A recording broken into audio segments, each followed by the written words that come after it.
हे भगवान विष्णु, बुद्ध पूर्णिमा की इस वीडियो को जो भी सच्चे दिल से लाइक करें, गाय माता की इस वीडियो को जो भी लाइक करें, तो इस पूर्णिमा पर उसकी झोली खुशियों से भर देना, उसकी गरीबी दूर कर देना।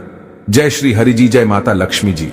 दोस्तों, वैशाख शुक्ल पक्ष पूर्णिमा तिथि को बुद्ध पूर्णिमा का पावन व्रत बड़े ही धूमधाम के साथ मनाया जाता है।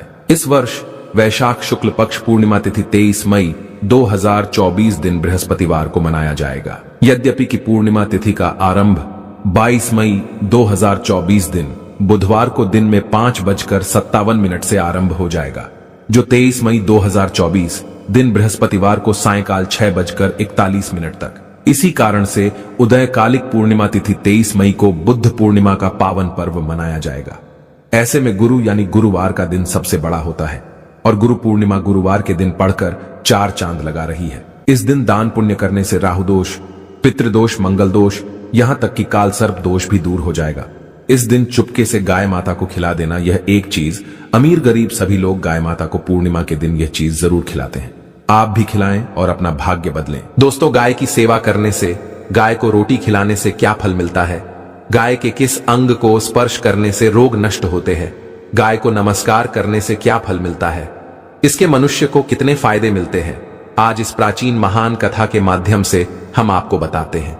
तो चलिए बिना देरी किए आपको सुनाते हैं गौ माता की यह महान कथा।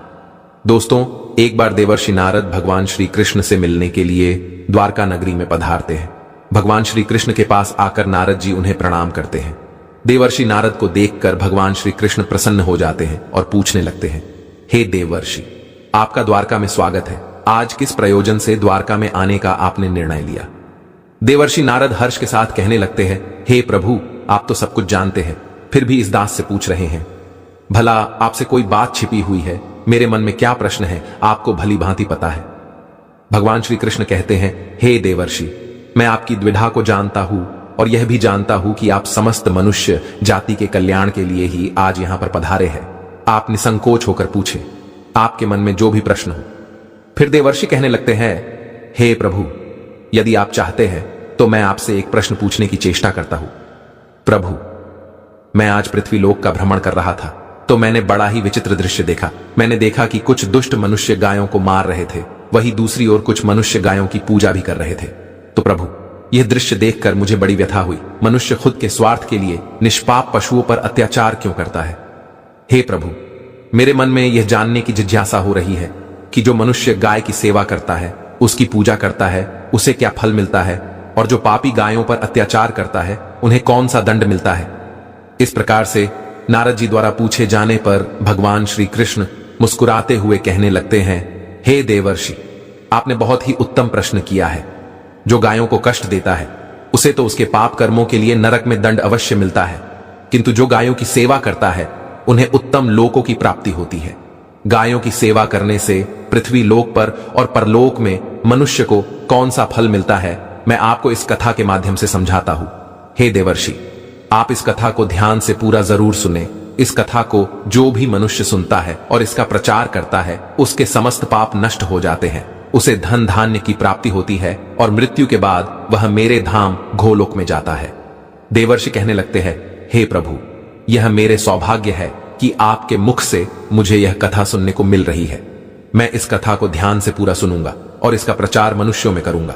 भगवान श्री कृष्ण कहते हैं, हे देवर्षि, प्राचीन काल की बात है। पृथ्वीलोक पर वैवस्वत मनु के वंश में एक दिलीप नाम के राजा हो गए हैं। महाराज दिलीप धर्म का पालन करने वाले, गुणवान, चरित्रवान तथा महापराक्रमी थे। उन्होंने धर्म पूर्वक पृथ्वी का पालन किया और अपनी प्रजा को सदैव ही प्रसन्न रखा। उनकी प्रजा सदैव उनसे संतुष्ट रहती थी। मगध देश की राजकुमारी सुदक्षिणा महाराज दिलीप की पत्नी थी। महाराज दिलीप और महारानी सुदक्षिणा बड़ी ही प्रसन्नता से रहने लगे थे, किंतु अनेक वर्ष बीत जाने के बाद भी महारानी के गर्भ से कोई संतान नहीं हुई। तब महाराज दिलीप एकांत में बैठकर सोचने लगे कि मैंने कभी कोई पाप नहीं किया है और मैंने सदैव ही धर्म के मार्ग पर चलकर ही सभी कार्य किए हैं, फिर भी मेरे किस दोष के कारण मुझे संतान प्राप्ति नहीं हो रही है। इतना सोचकर वे बहुत चिंतित हो गए। फिर उनके मन में एक विचार आया कि इस समस्या का समाधान केवल गुरु वशिष्ठ जी ही कर सकते हैं। वे ही मुझे मेरे दोष के बारे में बताएंगे और पुत्र प्राप्ति के लिए कोई उपाय बताएंगे।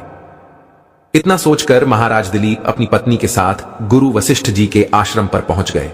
आश्रम पर वशिष्ठ जी नित्य कर्म, ध्यान आदि कार्य समाप्त करके अपनी पत्नी अरुंधति के साथ बैठे हुए थे। उसी समय महाराज दिलीप रानी के साथ उनके पास जाते हैं और उनका दर्शन करते हैं। वशिष्ठ जी ने महाराज दिलीप का स्वागत किया और उनकी पत्नी अरुंधति ने महारानी का स्वागत किया और उनका कुशल मंगल पूछते हुए उन्हें आशीर्वाद दिया। वशिष्ठ जी महाराज दिलीप से कहने लगे, हे राजन, सब कुशल मंगल तो है ना? आप और महारानी का आज अचानक वन में मेरी कुटियाओं में पधारने का क्या प्रयोजन है? किस कारण से एक महान सम्राट को अपना राजपाट छोड़कर इस वन में आना पड़ा? इक्ष्वाकु कुल के सभी राजा महाराज पुत्र उत्पन्न करके उन्हें अपना राज्य सौंपकर तपस्या करने के लिए वन में आते हैं, किंतु आप अभी भी जवान हैं। आपने अभी अभी राज्य का कार्यभार संभाला है, आपने अभी तक पुत्र भी उत्पन्न नहीं किया है, फिर आप ऐसे अपना राजपाट छोड़कर वन में क्यों चले आ गए? ये आप जैसे महान सम्राट को शोभा नहीं देता है। फिर महाराज दिलीप कहते हैं, हे महर्षि, मैं आपके यहां पर तपस्या करने के लिए नहीं आया हूं। गुरुदेव, मैं आपके पास सहायता मांगने के उद्देश्य से आया हूं। कृपया आप मेरी सहायता कीजिए, मैं बहुत दुख में हूं। फिर महर्षि अगस्त्य कहते हैं, हे राजन, आपके जैसे महान सम्राट को भला किस बात की सहायता चाहिए? आप तो स्वयं सभी की रक्षा एवं सहायता करने में सक्षम हैं।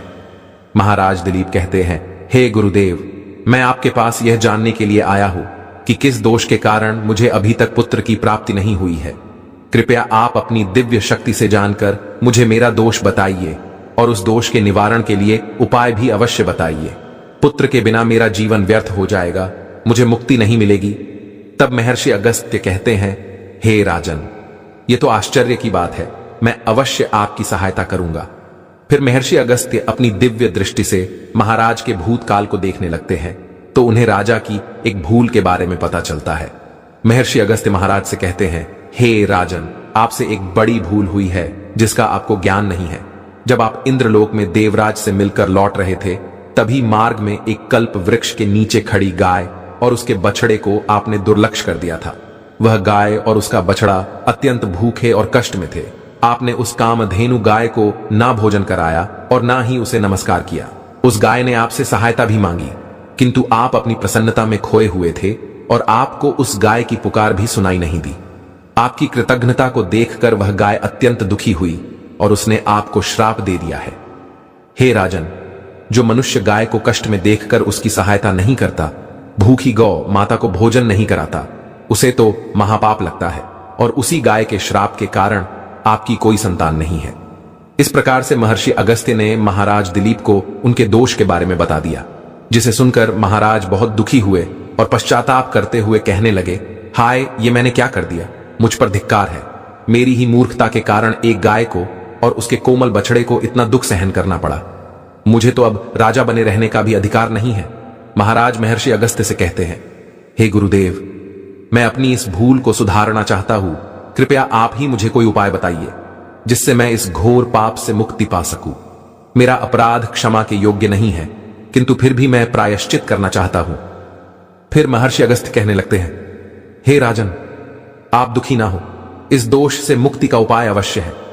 आप मेरे आश्रम की नंदिनी नाम की गाय की सेवा करो। वह उसी कामधेनु गाय की पुत्री है जिसकी आपने सहायता नहीं की थी। अपनी पत्नी के साथ मिलकर तुम उस गाय की सेवा करो, उसकी आराधना करो, वह तुम्हें अवश्य पुत्र प्रदान करेगी। तभी वह नंदिनी गाय बाहर से उस आश्रम में प्रवेश करती है। उस गाय को आता देखकर महर्षि अगस्त्य बोले, हे राजन, देखिए, केवल स्मरण करने मात्र से ही कल्याण करने वाली यह नंदिनी गाय स्वयं चलकर आई है। आप भाग्यशाली हैं, यह गाय निश्चित ही आपके दुख दूर करेगी। आप वन में इस नंदिनी गाय के पीछे पीछे चलकर इसकी सेवा करो, जंगल में रहने वाले हिंस्र पशुओं से इसकी रक्षा करो और आश्रम में लौट आने पर रानी सुदक्षिणा इस गाय की सेवा करे। इससे प्रसन्न होकर यह गाय तुम्हें निश्चित ही पुत्र प्रदान करेगी। फिर महाराज दिलीप ने ऐसा ही करने का वचन दिया और फिर दूसरे दिन सुबह महारानी ने गाय की पूजा की और महाराज उस गाय को चराने के लिए वन में लेकर गए। जब वह गाय चलने लगती तो महाराज उसके पीछे पीछे चलते, इधर उधर से हरी हरी घास लाकर उस गाय को खिलाने लगते। जब वह गाय किसी वृक्ष के नीचे बैठती तो महाराज भी उसके साथ बैठकर विश्राम करते। महाराज उस गाय के शरीर से डांस और मच्छरों को हटाते और अपने हाथों से उसके मस्तक को सहलाते। इस प्रकार से महाराज उस गाय की सेवा में लगे रहे। जब शाम हुई तो महाराज उस गाय के साथ आश्रम में लौट आए। आश्रम में पहुंचते ही उस गाय ने अपने खुरों से महाराज पर धूल उड़ाई, जिससे महाराज का शरीर पवित्र हो गया और उसके सभी पाप नष्ट हो गए।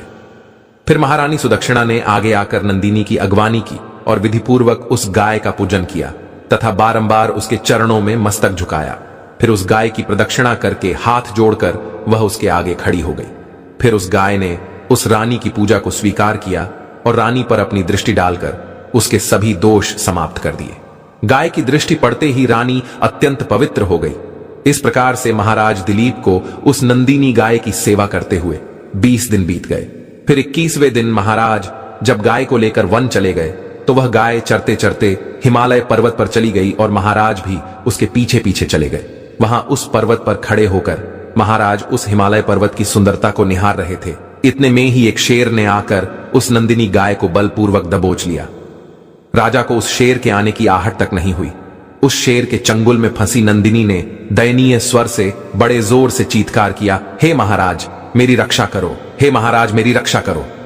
जैसे ही महाराज ने उस गाय की पुकार सुनी तो उन्होंने देखा कि एक भयंकर शेर ने उस गाय को दबोच लिया है और उस गाय की आंखों से आंसुओं की धारा बह रही है, जिसे देखकर महाराज व्यथित हो उठे और उन्होंने तुरंत ही अपना बाण निकाला और धनुष की डोरी पर रखा और उस शेर को मारने के लिए प्रत्यंचा खींची। उसी समय उस शेर ने महाराज की तरफ देखा।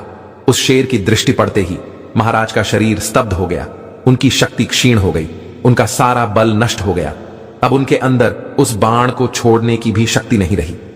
फिर वह शेर उस महाराज से बोलने लगा, हे राजन, मेरे ऊपर प्रहार करना तुम्हारे बस की बात नहीं है, क्योंकि भगवान शिव मेरी ही पीठ पर पैर रखकर नंदी पर बैठते हैं। इसीलिए तुम मुझे मारने की चेष्टा मत करो और यहां से लौट जाओ। विधाता ने इस गाय को आज मेरा ग्रास नियुक्त किया है, इसीलिए तुम इसमें दखल मत दो। मैं जानता हूं तुम सूर्य वंश में जन्मे हुए राजा दिलीप हो। इस हिमालय पर्वत पर भगवान शिव की बड़ी माया फैली हुई है, इसीलिए तुम तुरंत ही यहां से निकल जाओ। फिर महाराज बोलने लगे, हे मृगराज, कृपया आप इस गाय को ना मारे। यह महर्षि वशिष्ठ जी की संपूर्ण मनोरथों को पूर्ण करने वाली नंदिनी गाय है। इसकी हत्या करने पर तुम्हें महापाप लगेगा। गुरुदेव ने मुझे इस गाय की रक्षा और सेवा करने का आदेश दिया है। इस गाय का एक बछड़ा भी है जो घर पर इसकी राह देख रहा है।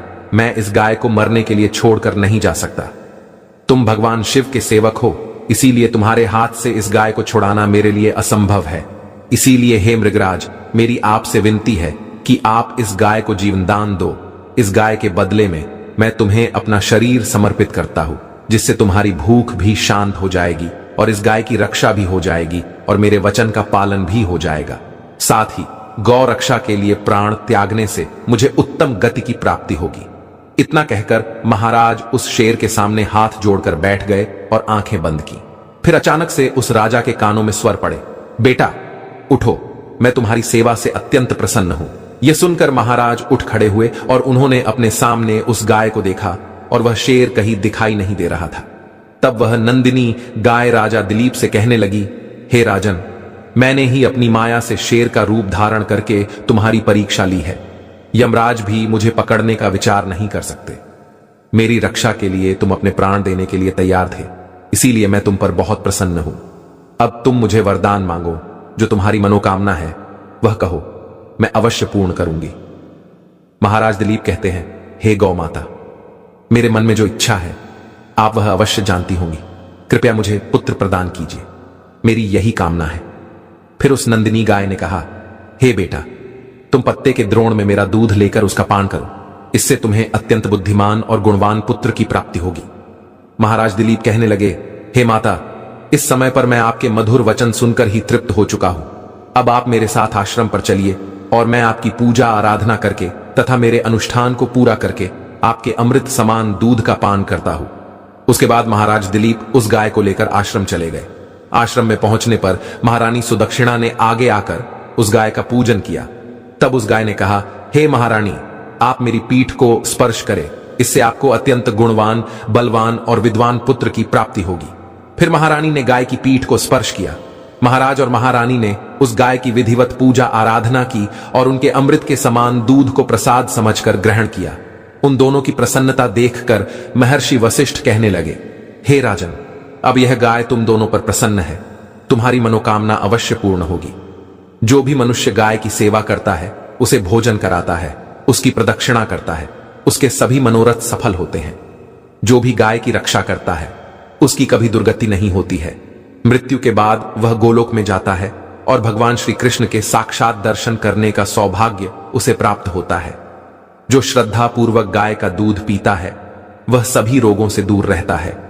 जो गाय की पीठ पर जो कुबड़ होता है, उसे स्पर्श कर लेता है, उसके सभी दोष और पाप नष्ट हो जाते हैं। जो गाय का दान करता है, वह वैतरणी नदी को गाय की पूंछ पकड़कर पार कर लेता है। जो स्त्री रोज गाय को रोटी खिलाती है, वह सौभाग्यशाली बन जाती है। गाय समस्त पापों का नाश करने वाली और सभी मनोरथों को पूर्ण करने वाली है। अतः सदैव इसका रक्षण, पूजन तथा इसे भोजन कराना चाहिए। इतना करने से ही मनुष्य सभी ऐश्वर्यों को प्राप्त कर लेता है, उसकी दरिद्रता समाप्त हो जाती है। फिर भगवान श्री कृष्ण कहते हैं, हे देवर्षि, इस प्रकार से महाराज दिलीप द्वारा गाय की सेवा करने से उन्हें एक पुत्र की प्राप्ति हुई, जिसका नाम रघु रखा गया, जिसके नाम से इस पृथ्वी पर सूर्य वंश की ख्याति हुई और बाद में उसका वंश रघुवंश नाम से प्रसिद्ध हुआ। तो दोस्तों, आप भी नित्य गाय की सेवा करें, रोज गाय को रोटी खिलाएं, गाय की रक्षा करें।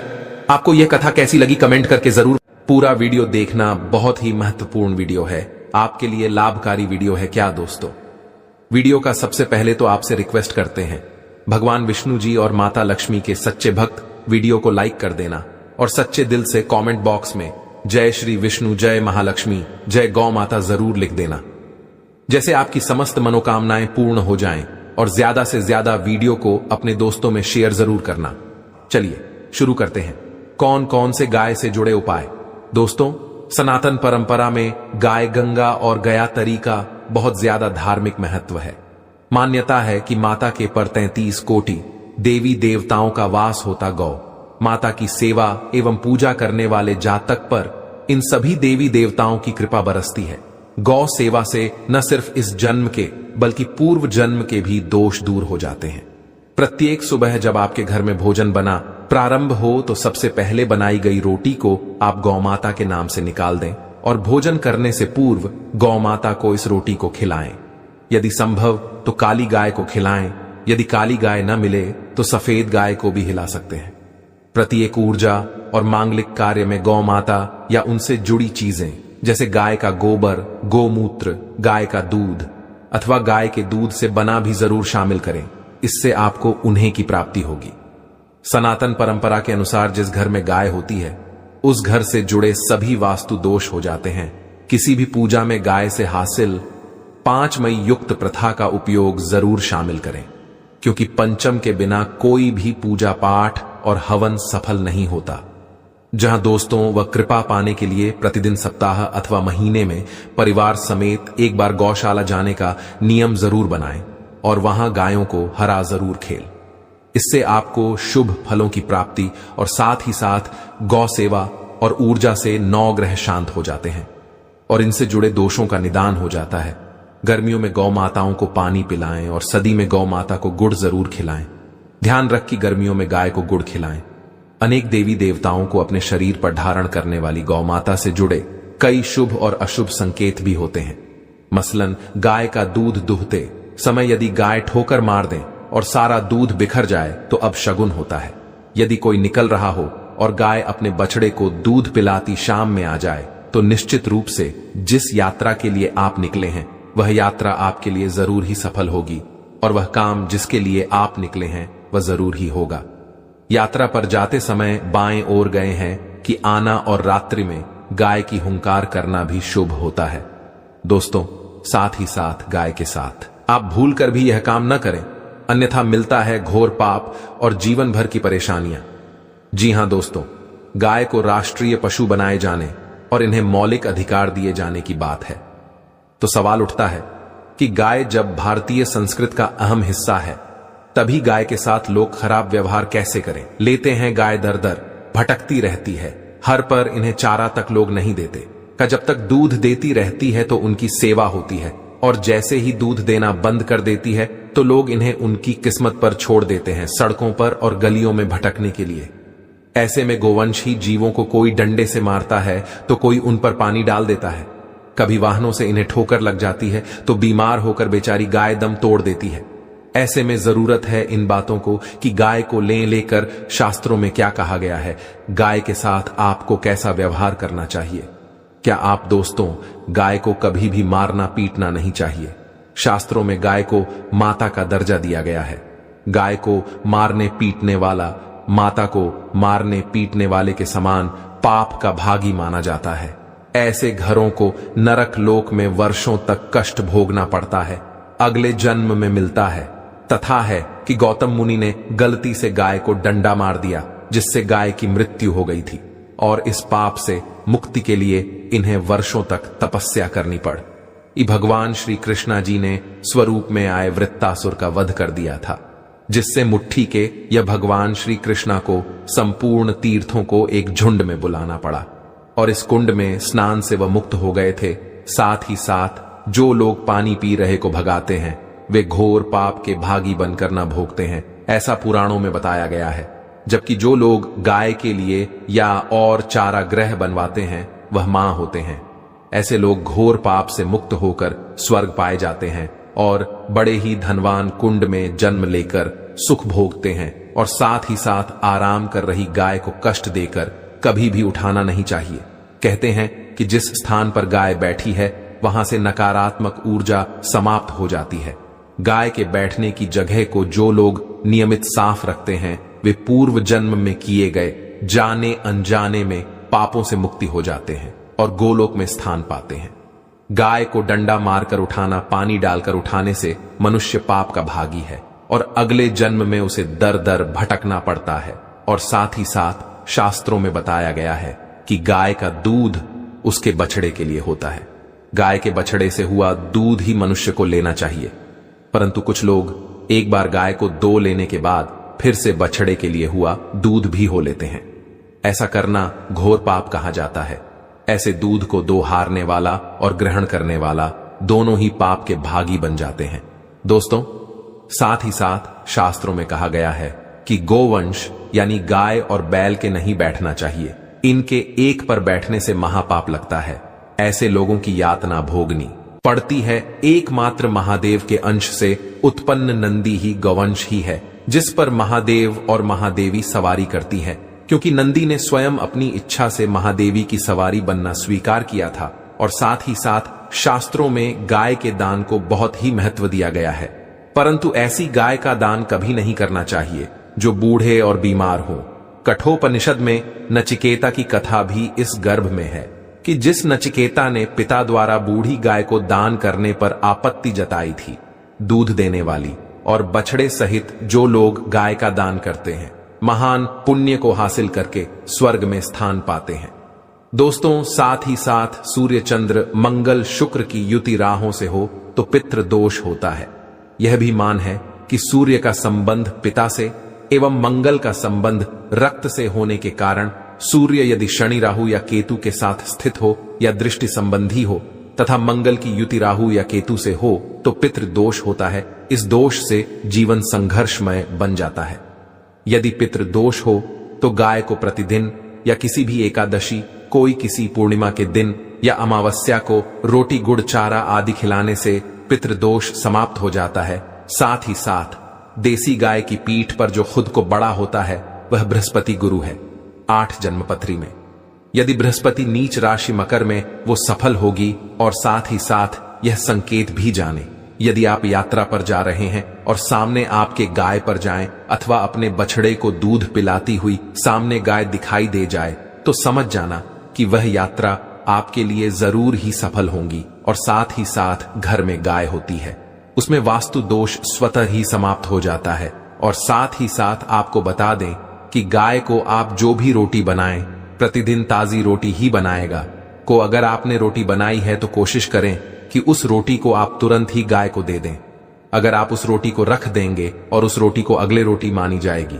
गाय को कभी भी बासी रोटी न दें, इससे घर में नकारात्मक ऊर्जा वास करती है और जो भी कार्य आपके बनने वाले होंगे वह कार्य भी आपके बिल्कुल भी नहीं बनेगी।